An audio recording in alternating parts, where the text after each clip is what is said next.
the 24-hour economy policy. I must embrace it because if it works, it will work for the youth of the Ghana. The fact that I am in opposition does not mean I should poo-poo it. I have seen the policy document. I pray the government will be able to roll it out. MPP for say you destroy MPP and I mean but I buy no ede yejuma. Ya chicha ma bronye. Ya chicha ma wuntumi. Chama bronye so yeden. Chairman, wanya bibia. Yen someone for nyina kwaba obuo ene die kwaso afrasia. Ensama ekoso ewo oman Ghana mu. Yede ni nyina ebre ahefona afi no. Yedi ho nkomo His Excellency John Mahama as usual. Enkomo bebre ene free mampani asoye eba MPP any minority na fadwen se omo the demonstration kese eba be hihye so ni nyina ne se His Excellency John Mahama NDC aban tira na wo mo etete wo mo intimidation no eya doso ensem ya chi no enkomo bebre ene freche eba afa galamsey on sensem enkomo bi so fi ho ba ebe kona afa ne die fi ho na bibia ay kama suspended Chief Justice enkomo bebre ene fi ho eba baransa na ebe ko sansem no so no minority leader afanyoma ken edi abasobode kese akoma His Excellency John Mahama enena ban enwa chi no enkomodie bebre ene freche eba enti quick one yankoni yakutie nsamo a afanyoma ken eri tudwa obo His Excellency John Mahama baso ye koba abusia ensem wache pa of the 24-hour economy policy. I must embrace it because if it works, it will work for the youth of the Ghana. The fact that I am in opposition does not mean I should poo-poo it. I have seen the policy document. I pray the government will be able to roll it out for the benefit of the private sector so that more jobs will be created. For the youth, road meant access to opportunity. I am therefore happy that this government has introduced this big push idea where major roads are going to be tackled. If this is done, it will further open our economy and make Ghana a better place. Again, it is my hope that government is able to roll this out for the good of our country. Respect of the 24-hour economy policy. I must embrace it because if it works, it will work for the youth of the Ghana. The fact that I am in opposition does not mean I should poo-poo it. I have seen the policy document. I pray the government will be able to roll it out for the benefit of the private sector so that more jobs will be created. For the youth, road meant access to opportunity. I am therefore happy that this government has introduced this big push idea where major roads are going to be tackled. If this is done, it will further open our economy and make Ghana a better place. Again, it is my hope that government is able to roll this out for the good of our country. Minority leader, of course. Afanyoma ken. Yeah. Obese for the first time one we say Afanyoma ken kanu krenie. And I say oh Afanyoma de enka onye bad politicians how. Yeah. Or you're very good. But then as a MPP co-opposition no MPP for Sumayana na Afanyoma ken esua bi. Yeah. Enti amano bad character. But then Afanyoma ken atia gina. Yeah. Akano kwaba quick one. Iyan no sem no e because then some no doso. Yeah, director, mamina was in the first place nafi. Yen shase na eni nkomo, but ansa na meko mensem so. Ene na si. Director, amanfo bi ebisa se wedding on the 27th of September. Omo pese omo babi. Oh. Enti obi o pese obabi bia no. Wedding no e wo Kumasi Breman. Okay. E ho na ekoso. Oh. But yenim se ebi mu so ho a omo ntimi mba. So far obi a wontimi mba bi especially abrochire for no.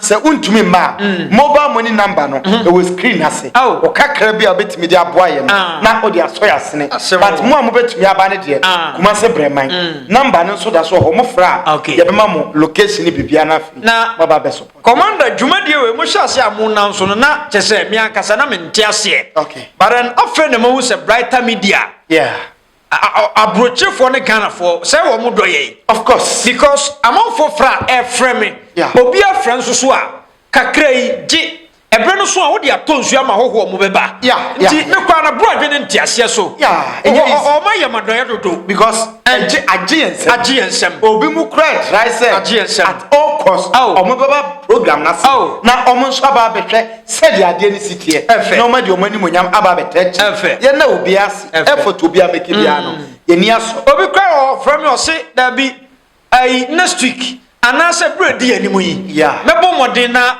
mapekaka bro na wonso atimi de atonsu ama hoho no enam se sa dwuma ya ye amanfo ehwe from afar o nyesi omo franso ya mpanimfo kukudam wo munim de enti ebra bia no mesrew abigi mu ne abusua mo no ye kasa no ye ma ho nte na ye kwa de omo boy abaso se o bepiem wo man Ghana mu a enkwada ntotofe wa wo mo political show a wo mo kasa ho te no one of them enti I4 nyamisham director away from that nafi yensha se na eni nkomo yenko afanyo markins dem so director honorable Alexander Kwame na afanyo markins minority leader obi say for the first time afanyo markins were getting back to the normal senses eka nyansasema yenim se de bia na wo se oka otugu ye no odabi se okase afanyo markins eka nyansasema onimu a asa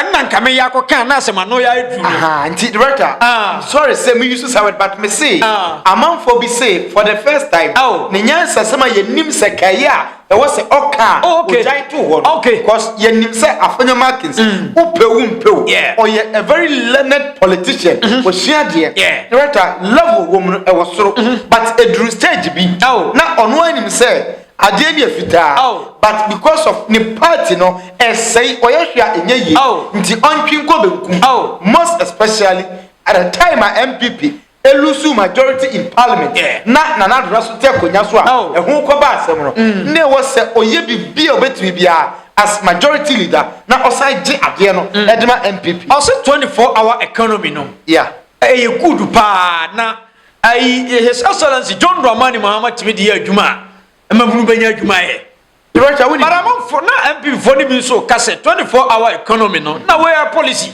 mo ana afanyo makia kai masemo ya baba to aba no so wote se na MP for ni bi kase 24-hour economy na nye policy enye die bi anka so NDC for the campaign da bi omo kai so hwe omo so hospital see adwuma 24 hours dada police station adwuma 24 hours dada nti de mampani kanu enya adwo fro na entimi nya adwuma so say de mampani kanu eya dada but leader of NPP party say because they say NPP ni flag bearer enti ye kan ye beka say the only person in governance and also politically only the NPP party na nkasa no eye afanyo markings because sawasha party national chairman bakoti na nchen nti acting chairman ho nti afanyo markings na didi party no as at this stage na o kire mu say 24-hour economy no ono Alexander afanyo markings ya why majority leader I minority leader oye lawyer no o share draft no NDC for akwahye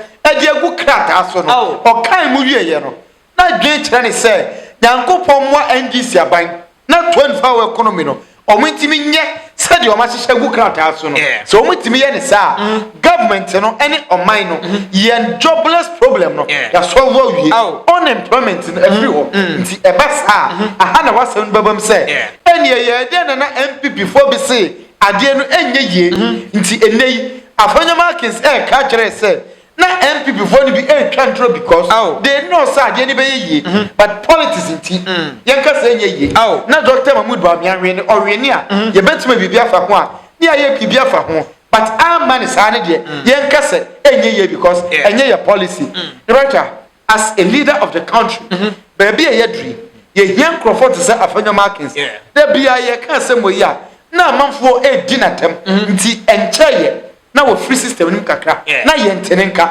not knowing say one we decide say dede na oye no onye sa dede bebrebe ni bi and on the second point afanyo markets decide say obey more of a Ghanaian nti asem de bia make say ye nwini say Ghana for e ma ye nwini say MPP for e ma ye nwini say NDC for nti afanyo markets at this stage or unity say Ghana for ye nyina ye nim say 24-hour economy, industrialization, human together with the big push project. Oh, the right okay, awesome. Say big push, you know.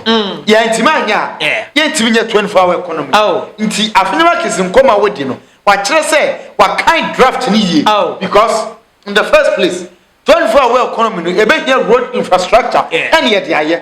Inti mampeni husa no say okay. 24-hour economy no. Munko shishen famra. Nemo miyan start with big push. Nti ya kwan ni bia. Na ye implement 24-hour economy a. Enya their transportation ebe difficult in Ediama Ghana for. Ebe very easy thing and eno enebama eniema ye baba produce ni nyina no. Ye betima for raw materials no. A transport in temp na yetimi produce wie nso a yetima transport a cha koma ni ba bia na de be free Ghana no eno so free Ghana ko the right enyansa this is logic but encrophobia ho onim no kre no onka I like this man after markets me pena sem da rabat edrumre bi se de nyina yenim no eye politics the party man pressure enema nkoye e wo se o try ema party no eliku good in the eyes of Ghanaians na obese when nka wasa Dr. Mahmoud Bawumia esua sa strategy we and nka wasa Dr. Mahmoud Bawumia as a good citizen obi a wa vice president na Ghana fo ato aba tia wo sei no akwa tena nchen e wo se hu ni se won get niema right enti ade a NDC aban eye right eye kama no bonabaso but ensan kogina ba bi nkondeme se wo ye kwa no a memfa ne se ebia NDC aban aba omo ye niema ebi omanya 60% omanya no right 40% abiti omo na wo no uba be cancer still na de ni nye ya Ghana for san de before be sa to abatia o right to the omanya ne right no bo ma baso e ba sa pe amamfo be je wadi say o dwene as Ghana but say o da bia o gina outside nko a omo adwene say o ye selfish politician o pe wo nko a wo de enti na da bia wo de baby a ye gina no na wa twon ho ko gina nche ntuhwe ya adie to say agenda 111 mampani John Mahama oba ya no say agenda 111 a very good project but sika ye di komu no ya utilize ni yie na emu me complete projects no enu bi na afanya ma ken seke enye wo na wo ye obi na ye but adie ni ya de papa ye hwa e be yie but at this stage yen ka no kranchira ho ananu ni yedi nkomo a me di tum say it's a big push project we mampani John Mahama otimi ye na oye ni ye after 4 years no ensema ebeka no big push no kura beji din achen ada niema ye gina so to abama nti say operation recover all loot program no big push eba beji din e de achen no nti se o da afanyama kinsensema okin waye a very careful study and san wodi nkomo we the Dr. Mahmoud Bawumia at this stage enye onu nko a every single leader bia or leading a political group in Ghana no e say and also ye ade ne enya very simple enye okay obisi for the first time afenoma kin aka no kre ba ko abusua yenko na fe yenko tie nsam a Salam Mustafa ede atuga na Salam Mustafa nsam no commander amanfo dinatem of course no kwasam se nansen wa start kasa na demonstration bi ba be baso a NPP for no na e baba ye omo so omo baba ye because NDC aban e cheche wo omo dodo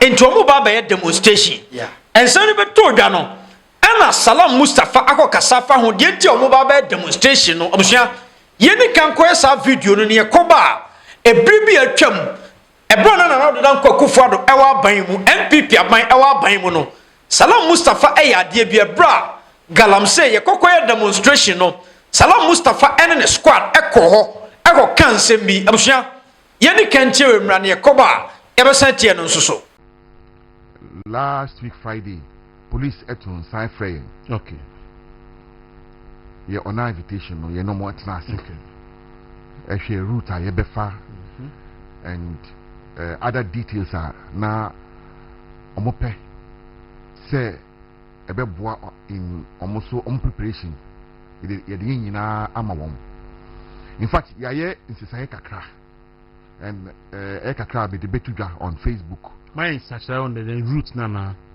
yes route no ye di kakra na ka ho okay initially no na the terminal point air police headquarters but see you see abino ankasa complicit in the matter nti ye petition ye wo edema police for now ye the another petition beko Flagstaff House and Jubilee House ye the another petition beko Jubilee House e da come president amene who say something is wrong with the society. You started from the famous Obra Sport. It was circle. Okay. Until Tuesday anapa. 6 a.m. Media, in fact, by 4:30 we drove. Okay. That's Tuesday. Tuesday we are 23rd of September. And then Wednesday. Wednesday. And a week. Okay. And an hour. Yeah. And up 222. In fact, over 4 a.m. Me. We drew me that day. I'm sure. Remember, I be pack ho na madabo ho. Let's not come ada. Enti no beba bia beba ho abechia me. I'll be there. And 6 a.m. Yenina yenhia wo ho. Na yemfa ensim. In fact, gidi. Yes, sorry. Ye fa Ring Road Central Final. Ring Road here there. Ring Road we are. Okay, here. It's here. Okay. Ring Road Quino. Okay. It seems na Ebipinima police station Quino. Okay. Near go straight to GBC. Okay. Near go straight to police headquarters. Okay. We go straight route. Into move here. Police headquarters. Na ya 10 yaba. Police headquarters mobile name. The petition Bema IGP. Okay. The petition Bema IGP. In fact, not just police in Kwa. Police and national security in general. Okay. And to share, no police stroke national security. Because Yoko, Nyamoyano Aka yeah. Wait, Aya Salam Mustafa Ninkoma, what the afa demonstration? Womo eba abeye baran, a brobby chum na MPP ewa baimuno. Ghana phobi aya demonstration edifa galamsey ho, Emma Salam Mustafa, aya die bi quick one. Yansan kutia no mrane koba. Commander, but digesting some. Might happen there. But of course, we came out in full force. We didn't give a damn what was going to happen. One thing I said it to the police, and let me repeat it. My principle as a person, me, the fact that I am born with 2 balls under my legs, no man is better than me as far as you have 2 balls. So if you do anything, I'll retaliate. I'll give it back to you. Yes, that's my principle. That's why I call all the boys. And I have a reserve. Still waiting. If they want a show, I'll give them a show. A show down there. This is a political party. If lunatics would not behave, I would have knocked the foolishness out of them. These are people that are fighting for a common goal. They are not fighting for any goal. They are saying they are calling for Galamsey to stop, which I'm sure is something. The bush is there. They are in the forest. They go there. Listen, if you want to stop Galamsey, they should go there. You understand? Yes. They should go there. So you think where they are doing the protest is wrong?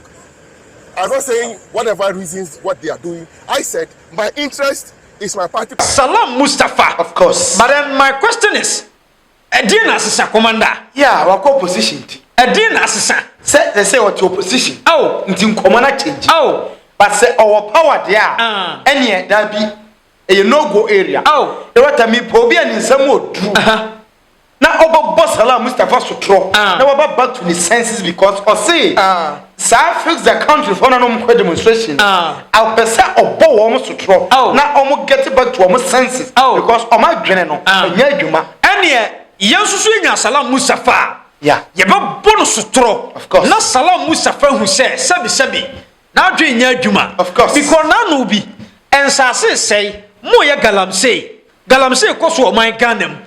Fix the country for quiet demonstration. Yeah. Ghana for quiet demonstration. Also a unnecessary. Of course. And His Excellency John Mahama NPP Youth. Almost our book chrono be an ebecho. Well, be misinformed be an ebecho. Also quiet who demonstration. It will know day. I'm sure a nipa or say NPP party ni nyina. Ono na ye mabunu dom frefo. To hwe ya okoye no o say Emrante ye jina na chini omu nyina ni. O sa was standby with fie.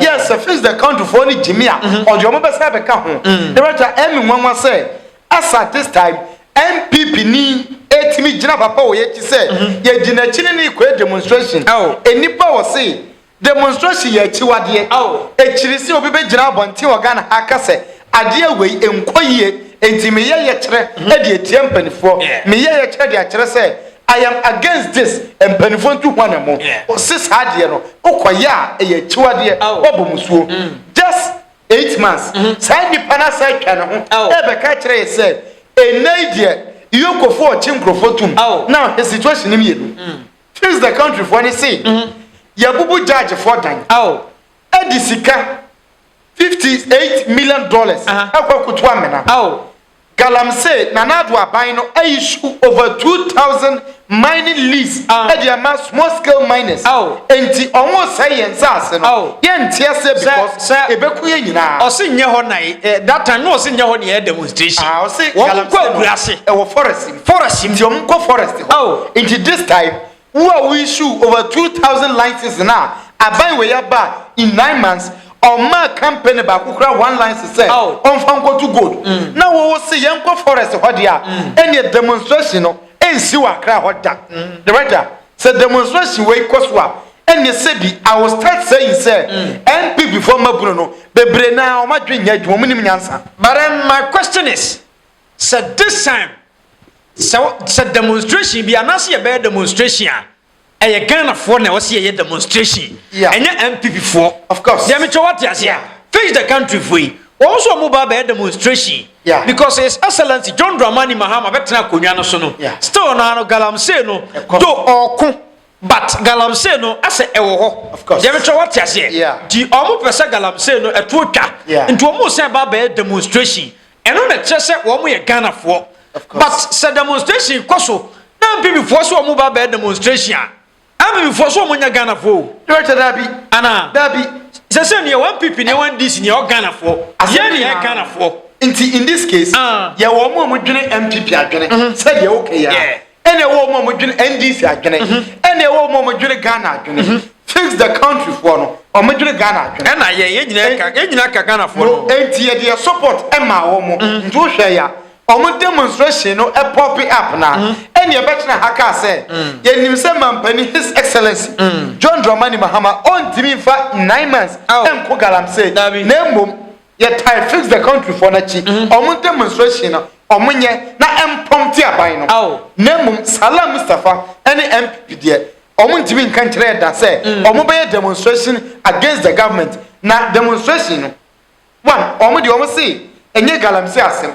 na mo mu concern nyina ne say ye chi MPP votum sebi abronya akodin sem hunu o say IGP e kromfo o ye corrupt ye se be prove ade na mo kan kire say abronya di ni proof akọ ai kire say IGP were involved in itself in criminal activities wey any evidence abronya de buy na ye jetum na ye pay baby etna na ne ye basa yani Ghana Police Service any aban no any benya say abronya vindicating ho wa ma ye evidence e kire say IGP ye corrupt e ba say we are okay but untimi nkan kire say abronya make such allegation abronya didi nkrofosem nkrofo say de ope na ya che na o ka kire say aban ni iyokofo chiche nkrofo chama untumi akwaji sika so kodia bru rote chama untumi allegedly a contaminating illegal mining activities in forest reserve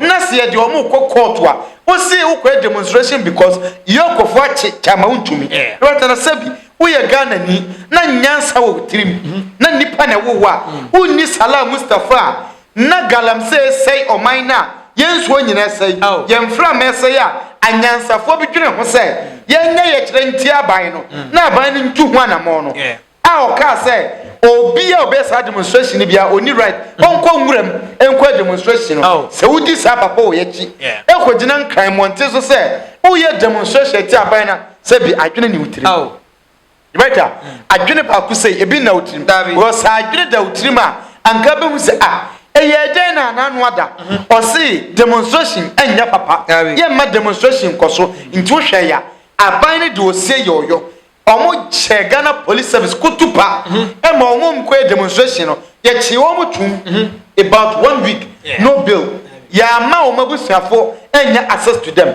omo bone ni say they were fighting for Ghana. Say, in so na I say, yeah, Makwan. Yeah. At this stage, I had no say MPP from Penny for current leadership. They are there for their selfish interest. Because what demonstration. Ebia koso from 92 aba be sinne but kabebia ye nyina dri anka ya te demonstrations say ye kire bibi nkoye na uka na yentia na watiesi abonten aye ye kire e de akire say we nkoye but MPP for omo youth organizer aka kire say obeye ye kire bia ye ma ukwan ma wonye ampani ampa ye kire ko so no omumbali chi mrante ni tum ene ukoye we will not agree. Okay. So we demonstration. Sebi, I just say utisi wawabusiem. Yeah. Now uchinchini pen crofonswa abrabo bia ni womani so. No me di wachinu kwa demonstration because sadje we will not support it. Juma. And to okay. Minimum for so be also. Oh. Yeah. But a quick one.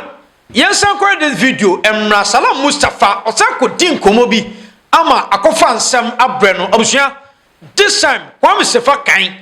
Among for say I in the Jumana say a improve. Quick one, yentimra. Samajana. O mine we essay o mine no essay. CCA. Ghana Nanado Dankwe Kufado or the Jai, His Excellency John Mahama no. I think say Echo from Accra.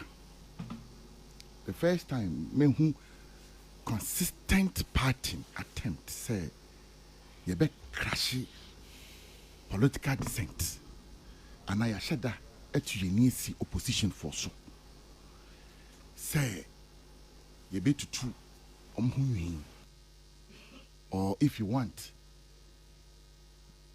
cut their wings na but I teach the meaning say but I only say you be good MPP ana ye pese ye destroy MPP and I mean but I abai no ede ye adwuma chama general salam mustafa asari bedi akon for no reason ye chi adenta kumi for no reason ye chi me mrantia na ba akon amadu zako and ne bonia and is a opposite picture of Her Excellency the Vice President. Time I call London for Ayarisa. Rest well, ma'am. And one no. Because of that, you're coaching. You're coaching Obama. And then because we posted picture on Facebook, because of picture. And he said, Wakasa, at obi, what did you be at him? And our issue threat, they be. Yachi chama bronye. Yachi chama wuntu mi. Chama bronye so yeden. Chama. Wanya bibia. Sir. Okasai. Okasai sir. Kebi na min kebi amamu no. Chama jana kasa. The Ghana mna pon. Am I the freedom of speech? Our democracy is built on the premise of sharing opinions. At the end of the day, no, now the most formidable opinion. I'm sure you know that Abronye engaged in outright insults. So, Nimsa. Yeah. Salam. I understand. And if you say 1 year here, no. They be German. Miso Nidium tea. Atenye me ba salam tie me na me uni apanyini and me sisiu kakra atenye the freedom of speech atenye enye freedom of speech okay mumye nya sa de na ye suson krofo so so tutujama no na udin krofo atem now can someone fata sebe ye Ghana for we are African children we are brought up in a certain way tete ye kwan bi so na okojira baby na panyimu na tutubi mano panyimu na tutubi mano na sebe ne yere na udin yere atem it is not right. No, it is not right. It's non-Ghanaian. Look people in their face and tell them saying you're wrong. The facts are all man you couldn't just and you're right. It is not right. Chairman General, na utimi hwe panyimu na udidi na tem are because when in politics back unti you can criticize without being insulting. Yeah. Intimate so Salam, don't justify that one at all. And yes, I'm a baby justify. Afi to aso. The baby justify. Sorry, Messi Su Kakra. What is it? Kakra. It's a way benevolent. I'm a benevolent dictator. And only chairman general know everything. To aso Salam. It is not an endorsement of the language. But Chairman General, let me put it on record that I stand with the principle of which Abronye spoke. What is the principle? The principle was that the petition Akuma IGP. Say a constituency officer of the NDC, Yeko Akwetia. Wahap. Issue threats on the life of the minority leader. The national organizer Nanabi, minority chief whip, Anodompre. Still, he's working a free man. Obia, in fact, he has not been summoned. Any invitation, any Bibia, Obia Cheno. Okay. You live video. There was an assault on our third national vice chairman. Okay. Police and Bibia found. Good. The principle is absolute. Say, now, why is there selective application of the law? And as a party, we have a problem with the selective application of the law. Because you won't find police, national security, Abaiwe. Okay, Commander. Yeah, Director. Who said Salam Mustafa? On Kano Grenti, who said Obre? Anna, Director, Obre Asem now press Wakano. There is no proof to that. But this time the amount was a Kwame Vakaya. Director, Agrono, you free man. Who could not now call down your opportunity because I feel a Ghana politics in a more deck and at this stage a car deck can carry you. A woman say, what building a ye or the white ye, but baby are not any corner. No matter targeting too much as MPP journalists. Into opportunity na saba biemno. I was vindicating who say, or your middleman. On the original Vivi on Kwahama. Director, at this stage, Salam Mustafa Koma now with you. So we are Kwame Sifakan. No one to man pushing on kind of grant. But let's say, we are not true. And there is no two ways about this. Salam Mustafa, but no with him. I catch Ghana for you, I say, and people for say Obama, yeah, Bonibia. Meanwhile, police if work of us say Obama, allegedly, Omuko Konya weapons, I want it them. Hey! Allegations are never social media say police for one corner. Weapons, I want them. Yeah, on social media, on TikTok, before say police for one corner. The conversation of what I say, or Dean Como, among Crawford, MPP for B, Ekipi Omunk Niema, a Kodian Niema, and Omukoya, and Pomukoya weapon one of them. It is so now with Abronya dear. With Crawford almost say, Obumbekum penetranity, who's one year bonnet, and yet you woman. Now, why be an prison is all madam. Yen you woman in Uncle because Salam Mustafa per se, or vindicating MPP before wait here, and you will losing sense as a politician. One must seek a cry or now politician. Yeah, all dignity. Now, dreaming now, and yet you may be what to not grant to because at this stage, so what drain year you as a Ghanaian, not a MPP near. Why do you better will say, dear Minia ye, and yet, because Anano, Captain Smart Yebi, Yachino, Sammy Jemfia be a chino, I don't know, Bronya Yebi, nay, continue dear, a see another year. Director Salam Mustafa, a way of communication, a very poor, unchanging, now unbranded Hofofro, and kudos to Samson Kwame Nyameche. Sir, I'm before no medical catchum. Mrs. Woman, not woman's son near maybe a party anymore. Yeah. Sound just cannot crack. Of course. Sir, Yamia Duma, no corner, no member power. Yeah. It take 40 years. It take 80 years. I am for 40 years. No corner, no member power. But man cannot cry. There's a gun of one yati. Of course. Right, I win him. Anna, right, I gun of one yati. And send before I get careful. A young kakran say, na omugusu ye week. Oh, the right cannot crack. What creative mess in that? Ain't why you mistake? Adiani say, I know when I'm so no. Adiano, and yet what say at you? Ain't this is how one say? because baby I'm fine my say dey need to say me sesa sa e be say me mistake ene ma me nto so nye me mistake na anko e ba sa wadwuma wo be nyina no eye adwuma hunu mfa so ma so wo dey sai wachi kakra wo betumi aye no o yeah you get resource at least you deserve from okakra no o man sesa dia kwan ni o manim political party ebe take over in the coming years if you woman say quick one yentumrika na enkotie nsɛm yi lawyer Tamaklo Godwin adi nsɛm bi atudwa na abusua ne nsɛm na no de chief justice nsɛm no odi nkɔmɔ wɔ ho yenkotie ne nsɛm no ene de yate ne sɛ maame tokonu was challenges her removal as justice of the Supreme Court eno no eti say na argument bi akoso ne say okay I was the justice of the Supreme Court and I promote to me as in rank abeye chief justice it is oyi me as chief justice no met to me as a committee na justice of the Supreme Court no don't come me there's too. Nothing new under the sun. Okay. There's nothing new absolutely under the sun. Bibia ebesi neno. In the wisdom of the framers of the Constitution, omo anticipate say bibisa be den ebeba.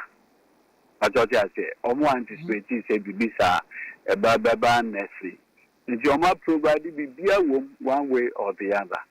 You don't need to travel far to see it.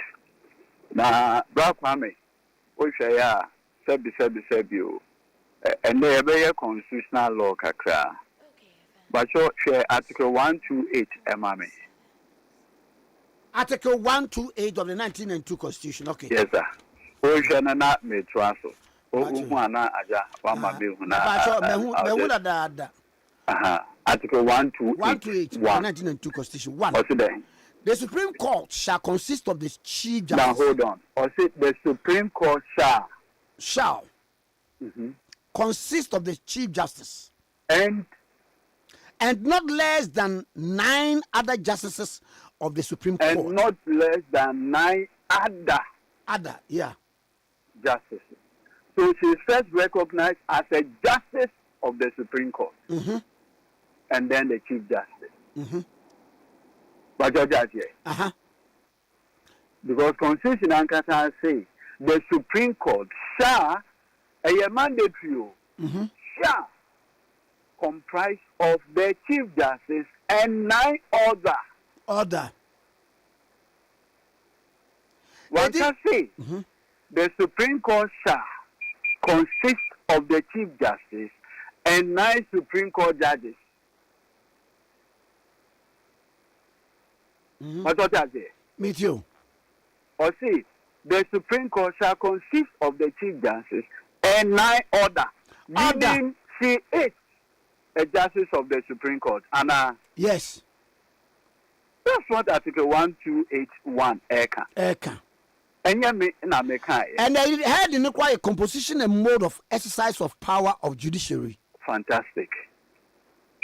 Into a clear reading of Article 1281, HSA, she is first and foremost a justice of the Supreme Court.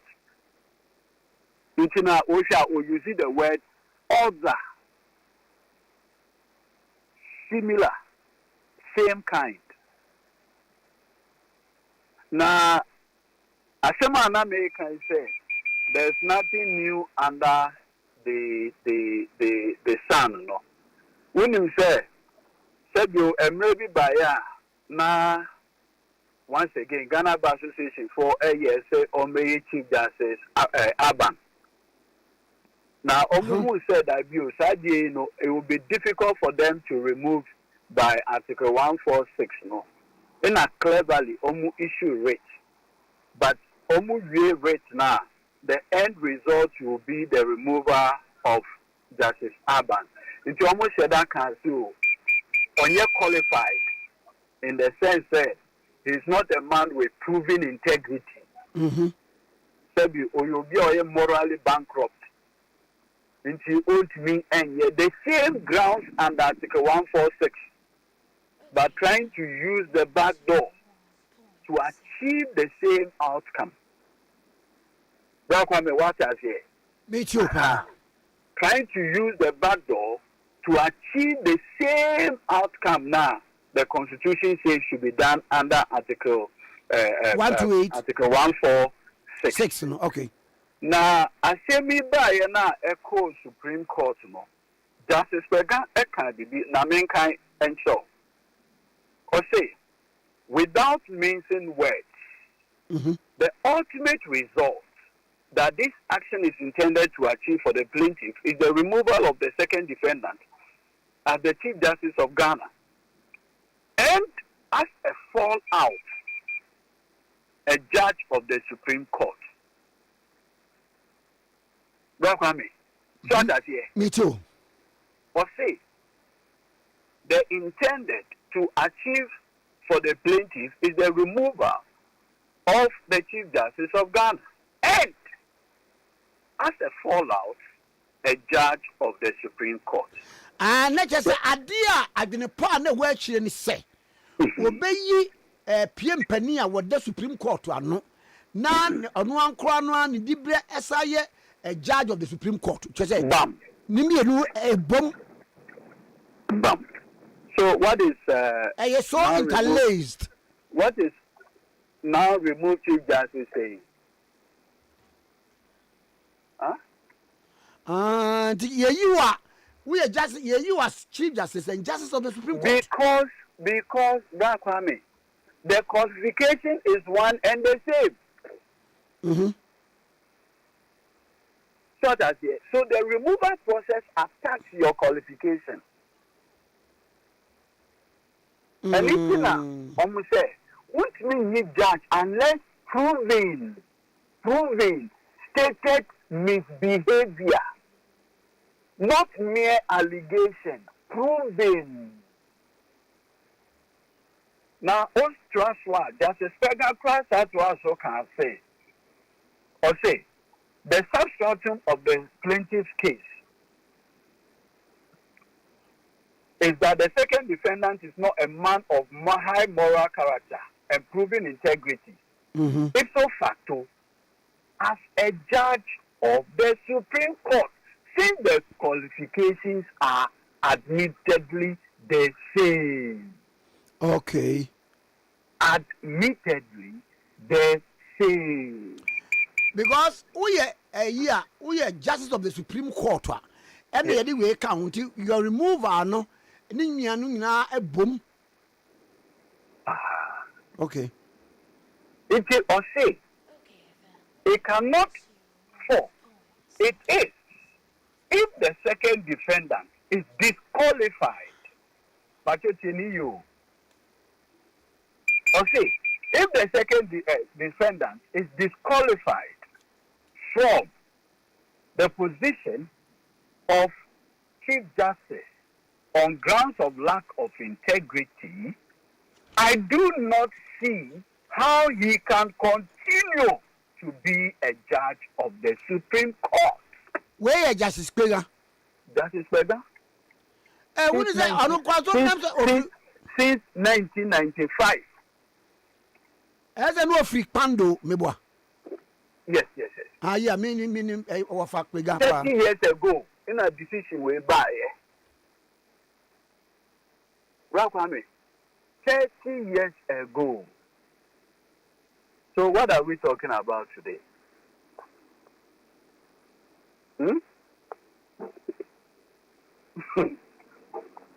Rakwame, no head or tail of what is happening, honestly. What's it there?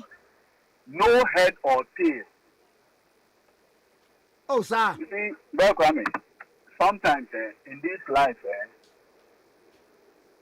Sebi, we are bofra compared to. My main card was at the heart of her application is the contention that the president used a single process to remove her from two distinct judicial offices. Now, on his own, whichever they are distinct from one another. Indeed, Enuna M said the was an action she argues violates the Constitution. Baba Kwame, I would say because constitution. And I was go to Article 146 clause 6, you know. Say, we say, and ye. You say back look, and the main catch and our platform, so. Emra, we buy ya. And pennyphobia who petition and in a response, no. Back me. Omutuan among.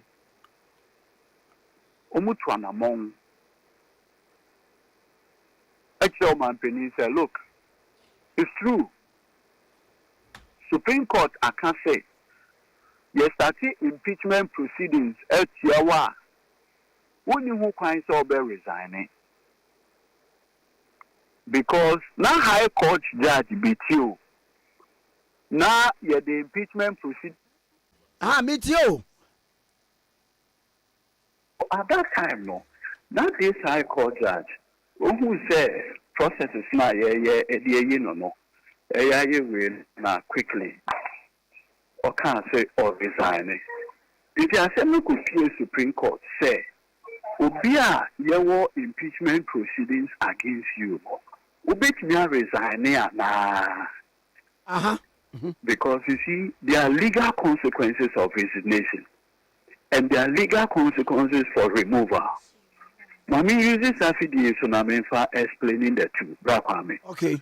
So who resign here, you are entitled to your end of service benefits.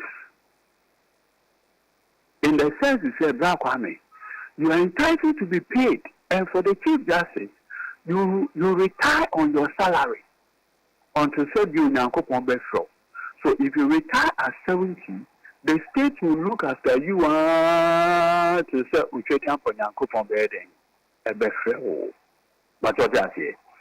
now, when you are removed, you forfeit everything. It's a black army. In same way, now a Kosovo. And I'm pennyphobia Ghana, 3 of them. Which one among a common penny President John Mahama say. Oh wow. Your man penny yes so. I say me the acidita. Even though a mano maho kwano. Pre maho kwai na on resigning. Oh, what minute go cancer? Become it so. Nipa miensa. And because of way and ya di amebo mdi. I about the Guanama count. Exactly. Because when you say you'll be a President Mahama Tiu Pa. Aye. Ina, omu tu sana mono corner or say, Mampini, yes, sir, wada. We na esi. But the maho kwine na on resigning, na onko. Charino, Sabu, yes, say, daye, na we yane den. Pity. Nti, so be resignia, man ho kwine. No man penny say okay. Even though Mrano Maho Kwano, if that step is taken, I will gladly accept the resignation. Look, Nejuada, before I become ye, if you are breaking news, Chief Justice of Ghana suspended I issue processes at the court. Someone said, what's happening in Benivo? Someone Mabeka ABCD. Africa na in Benivo no crime side then AC4. In Benivo no sacred then AC4. Ceciano is becoming clear to her, and I can understand why this desperation. It's becoming clear to her. Say, na entokwana na okono. The end game is nothing. I feel sad about it. The end game is nothing because all I work as a judge, High Court, Court of Appeal, Supreme Court, and now Chief Justice, no benefit. Ma forfeit be peer. And so I can understand the desperation now. You should have listened to the voice of reason then. But you see, sometimes I say, Kwame, a minimum the politics, a bit of it will be on the wait, she muma, Gina baby on. Well, this is what we've got into. This is what we've got into. Kwame, because clearly, the Supreme Court, as early as 30 years ago, has pronounced on the matter. He knew as Chief Justice, he knew as a judge of the Supreme Court. Simple and straightforward. What's from this? Kwame?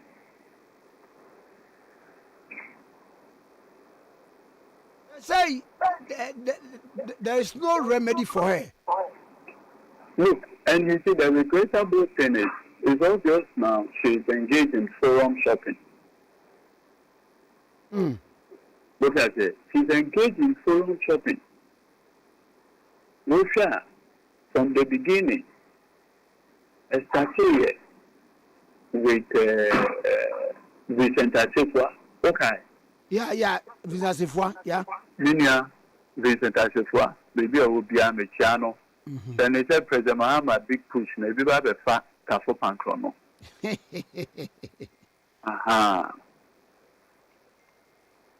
Oh, Quana, Tafo Quana, they call Bueno Mampono. Aye. One was our traffic situation. Oh, some chrome question will Miss Lamitafo. Miko Cassinti. Oh, me one was our traffic never. Aye. Changed that a thing of the past under President Mahama. Okay. It's a black woman. This is my start here